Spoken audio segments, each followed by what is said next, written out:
అలనాటి ప్రాచీన వైభవం, సంస్కృతి, సాంప్రదాయాలకు నిలయాలు మన ఆలయాలు. అలాంటి ఆలయాల్లోని ప్రతి గాలిగోపురానికి ఓ ప్రాముఖ్యత ఉంటుంది. అపురూప చిత్రకళకు, శిల్పకళ సంపదకు అవి ఆనవాళ్లు. గత చరిత్రకు నిలువెత్తు సాక్ష్యాలుగా నిలుస్తుంటాయి. అంతేకాదు భవిష్యత్తు తరాలకు వాటి ప్రాధాన్యతను తెలియజేస్తాయి. అలాంటి కోవకు చెందినదే ఏలూరు శనివారంపేటలోని శ్రీ చెన్నకేశవ రామలింగేశ్వర స్వామి ఆలయంలోని గాలిగోపురం. వెయ్యేళ్ల చరిత్ర కలిగిన గాలిగోపురం చాణుక్యుల కాలం నాటి వైభవాన్ని ప్రతిబింబిస్తుంది. ఈ ఆలయ విశేషాలు ఏంటో తెలుసుకుందాం.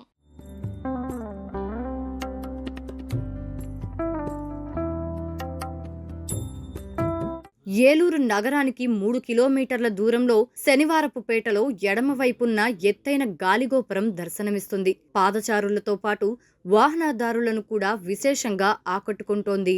100 అడుగుల ఎత్తులో 4 అంతస్తులుగా ఉంటూ అశేష శిల్పకళా సంపదతో కనువిందు చేస్తోంది దీని నిర్మాణం. 11వ శతాబ్దం చాణుక్యుల కాలంలో ఈ ఆలయ నిర్మాణం జరిగినట్టుగా పునరావాస్తు శాఖ అధికారులు ధృవీకరించారు. గోపురంపై ఆనాటి చాణుక్యుల సంస్కృతి సంప్రదాయాలతో పాటు రామాయణం, మహాభారతం, శ్రీరాముని పట్టాభిషేకం, భాగవతం లాంటి పురాణ ఇతిహాసాలు, క్షీరసాగర మదనం, యక్షకులు, గంధర్వులు, కిన్నెరలు, అల్వారులతో పాటు వాత్సాయన కామసూత్రకు సంబంధించిన శిల్పాన్ని శాస్త్రీయ విధానంలో నిర్మించారు.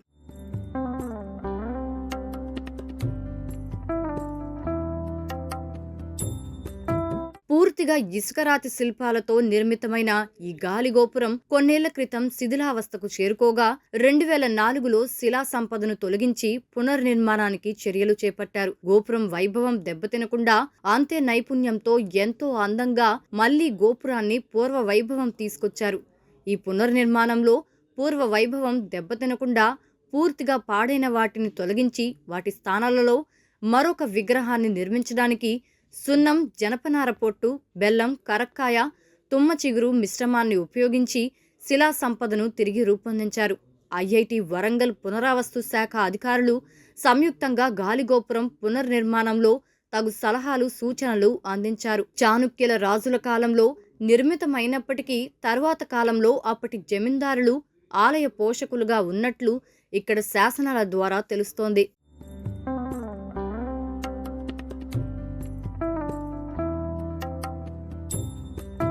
అలాగే ద్వారకా తిరుమల దత్తత ఆలయంగా ఉన్న ఈ కేశవ రామలింగేశ్వర స్వామి ఆలయం దేవాదాయ శాఖ పరిధిలో ఉంది. అద్భుతమైన శిలాకల్ప నైపుణ్యంతో ఉమ్మడి పశ్చిమ గోదావరి జిల్లాతో పాటు రాష్ట్రానికి తలమానికంగా నిలుస్తోంది. ప్రాచీన వైభవానికి ప్రతీకగా నిలుస్తున్న ఈ దేవాలయంలోని ఈ గోపురం మరో 400 ఏళ్ల పాటు పటిష్టంగా ఉండాలి అంటే ఆలయం ముందున్న రహదారిపై భారీ వాహనాల రాకపోకలను నివారించాలని 2013 నుండి 2014లో ఆర్కియాలజీ ప్రొఫెసర్లు నివేదికను ఇచ్చారు.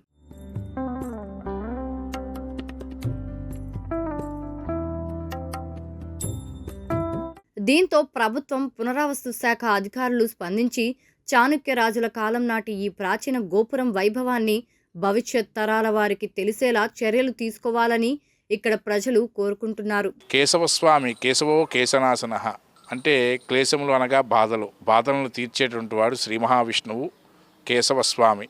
ఈ స్వామి ఇక్కడ స్వయం వ్యక్తంగా వెలవటం జరిగింది. ఎంతోమంది భక్తులు ఈ దేవాలయంలో ఇంకొక విశేషం ఏంటంటే నూజివీడి జమీందారులు కట్టించినటువంటి గాలిగోపుర నిర్మాణం. 100 అడుగుల గాలిగోపురం. ఈ గాలిగోపురం మీద సుమారుగా 2000 శిల్పం చెక్కబడి ఉంది.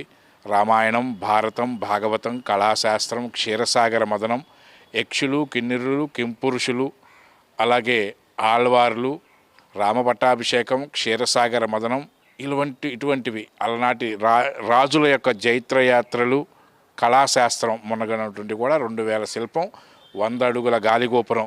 ఇది మన ఏలూరు జిల్లా, పశ్చిమ గోదావరి జిల్లాకే తలమానికం. ఇటువంటి ఇంత గొప్ప శిల్ప సంపద కలిగిన గాలిగోపురం మన యొక్క శనివారపేట గ్రామంలోనే ఉంది. పశ్చిమ గోదావరి జిల్లాలో ఇది ఒక్కటే అద్భుతమైనటువంటి గాలిగోపురం. అలాగే ఈ చెన్నకేశ్వర స్వామివారికి పూజా విశేషాలు వైఖాన సాగమ శాస్త్ర ప్రకారం జరపబడతాయి. స్వామివారికి గోదా కళ్యాణం, ధనుర్మాసం పూజలు, శ్రావణ మాసం పూజలు, దసరా ఉత్సవాలు, పాల్గొన మాసంలో స్వామికి కళ్యాణ మహోత్సవాలు, పాంచానిక దీక్షతో 5 రోజుల కార్యక్రమం కళ్యాణ మహోత్సవాలు జరుగుతాయి. దేవస్థానం ద్వారకా తిరుమల దేవస్థానం వారికి దత్త దేవాలయం. అయితే ఈ దేవస్థానానికి మంచి ప్రసిద్ధిగాంచిన క్షేత్రంగా అవ్వాలి యాక్చువల్గా. అయితే దానికి కారణం ఏంటంటే ఈ గోపురం ఓ ప్రత్యేకత. ఈ ఉమ్మడి పశ్చిమ గోదావరి జిల్లాలోనే పెద్ద చరిత్ర. ఈ గోపురం మీద కనీసం 2000 బొమ్మ శిల్ప సంపద ఉంది.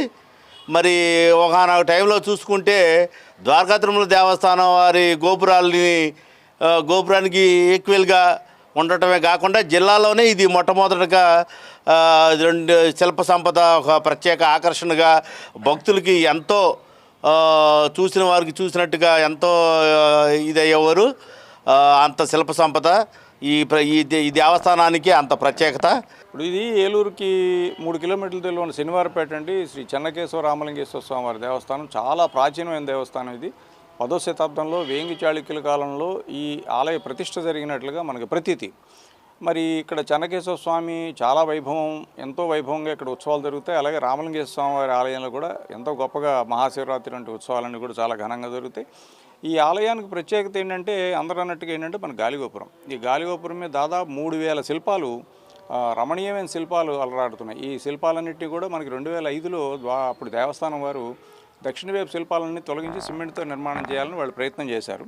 అయితే ఏంటంటే అప్పుడు దాన్ని మనం అబ్జెక్ట్ చేసి హైకోర్టులో కూడా రిట్ ఫైల్ చేయడం, దాంట్లో హైకోర్టు స్టే ఇవ్వటం, తదనుగుణంగా తర్వాత ఇది రాష్ట్ర పురావస్తు శాఖ వాళ్ళ యొక్క చారిత్రక సంపదగా గుర్తింపు పొందిన నేపథ్యంలో రాష్ట్ర పురావస్తు శాఖ, ద్వారకా తిరుమల దేవస్థానం సంయుక్తంగా ఆలయ గాలిగోపుర వైభవాన్ని కృషి చేశాయి. మరి దక్షిణ వైపు శిల్పాలన్నింటినీ కూడా సాంప్రదాయ రీతిలో సున్నం, బెల్లం, కరక్కాయ, తర్వాత వనమూలికా మిశ్రమాలు, తుమ్మ జిగురు, అలాగే జనపనార పొట్టు, వీటితో ఈ మిశ్రమంతో బాగా చక్కగా గ్రైండర్ల ద్వారా ఇక్కడ, ఎందుకంటే సున్నం గానుగలు లేవు కాబట్టి చేసి ఆ శిల్పాలన్నిటి ఇక్కడ కూడా బాగా దేవస్థానం పైన గాలిగోపురం మీద నిర్మాణం చేశారు. రామాయణ, భారత, భాగవతాది ఇతిహాసాలు, అలాగే యక్ష, గంధర్వ, కిన్నెర, కింపురుష ఇత్యాది దేవతలందరికీ సంబంధించినవి, దేవదానవ, రాక్షస మదనము, మరి ఇవన్నీ కూడా ఇలాంటి శిల్పాలన్నీ కూడా చాలా రమణీయంగా శిల్పాలన్నింటినీ కూడా శిల్పులు వాటిని ఎక్కడి వరకు అవసరమైతే అక్కడి వరకు వాటిని నిర్మాణం చేయటం, అలాగే మొత్తం పోయిన చోటేమో ఫోటోగ్రాఫ్స్ని బేస్ చేసుకుని నిర్మాణం చేయడం జరిగింది. ఈ ఆలయం మనకి చారిత్రక వారసత్వ సంపదగా గుర్తింపు పొందిన నేపథ్యంలో ఏంటంటే ఎదురుకుండా ఉన్న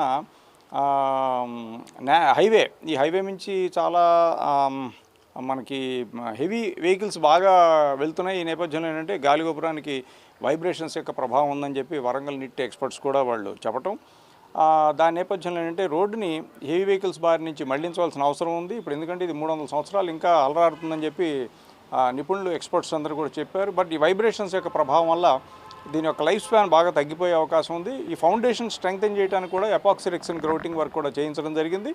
దానికి దాదాపు 80 లక్షల రూపాయలు ఖర్చు పెట్టి గాలిగోపుర అభివృద్ధికి ఇంత కష్టపడి చేసినప్పుడు ఈ చారిత్రక వైభవాన్ని కాపాడడానికి యంత్రాంగం కానీ ప్రజాప్రతినిధులు కానీ చేస్తున్న కృషి చాలా స్వల్పం ఇందులో.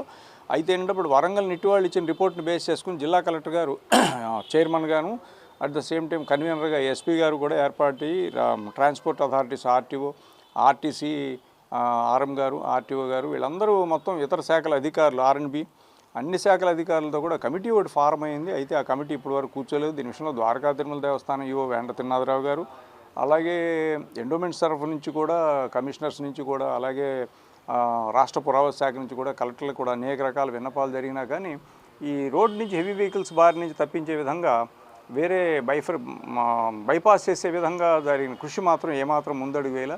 అది కనుక మనం చేసుకోగలిగినట్లయితే ఇంకొక 300 సంవత్సరాలు ఈ గాలిగోపురం పునర్వైభవాన్ని, ఆ పూర్వవైభవాన్ని కొనసాగిస్తూ జిల్లాకే తలమానికంగా ఉంటుంది. ఆ దిశలో ప్రభుత్వం, అధికారులు, ప్రజాప్రతినిధులు ఆలోచించి మన చారిత్రక వైభవాన్ని కాపాడాలని ఈ సందర్భంగా విజ్ఞప్తి చేస్తాం.